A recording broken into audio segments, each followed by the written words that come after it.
Ассалаумағалейкум, армысыздар.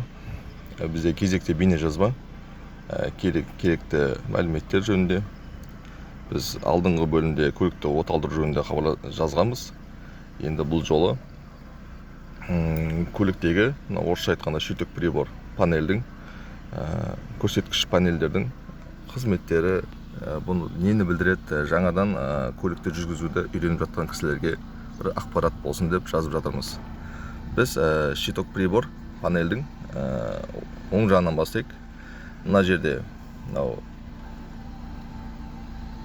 май құю бекетінде майдың несі, көрсеткіші, бензин, кейбіреулер газбен жүреді, кейде дизельмен жүретіндер бар.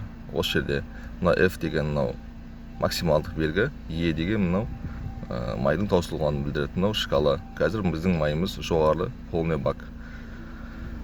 Мына жердегі кнопкалар, бұлар жаңағы осы панельдің жарық шамдарын күшейтіп және әлсіретіп, түнде көз ауыртпас үшін әлсіретіп, ал күндіз жарық шамын күшейтіп көретіндей қылып регулировка жасау үшін келтірген.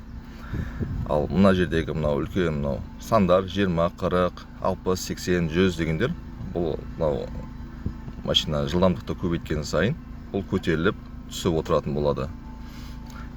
Сіздің қаншамен келе жатқаныңыздың көрсеткіші. Мына жерде бізде сыртқы температураның, ауа райының температураны көрсетеді. Мына жерде осы көліктің қанша осы уақытқа дейін жүргізілген пробег дейді, яғни орысша айтқанда ара қашықтықтың жүргізілгенін көрсетіп тұрады.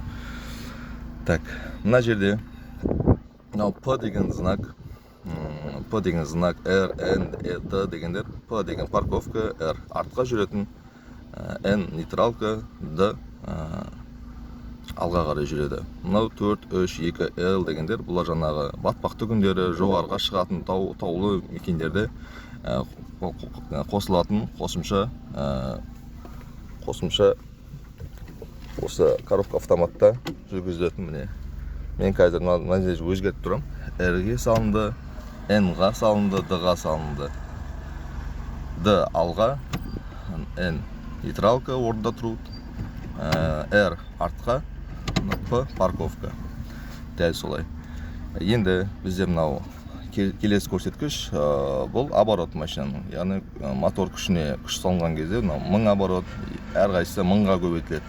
Дәл нәтиже жазылып тұрғандай 1000-ға көбейтіледі әр сан. Бірге барсам 1000 оборот, 2-ге барса 2000, 3000.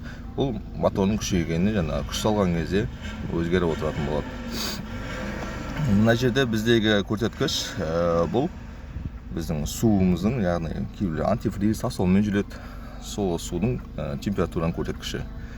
Осы температура көрсетілгенде шкаладан үлкен жоғары болған кезде біздің жаңа оборотымыз 1000-нан 800-ге түскен кезде осы машинаны қоттағаннан кейін, қыздырғаннан кейін жүре беруімізге болады. Ал мына көрсеткіш H дәрежесіне жеткен кезде жеткізбей осыны қарап отыру керек, өйткені кейбір термостат істемей қалуы мүмкін, шкифтер айналмай қалуы мүмкін.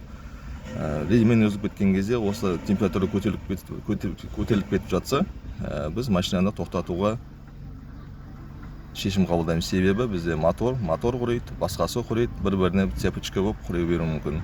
Моторды қыздырбаған жағдайда оның шығыны көпке апаруы мүмкін сізге. Осы пайдалы қызмет бейне жазба сіздерге пайдалы болды деген ниеттемін. Және біздің арнамызға соңында тіркеліп, бейне жазбамызды бағалап, пікір қалдырып кетсеңіздер, нұр үстіне нұр болар еді. Жақсы, келесі кездескенше.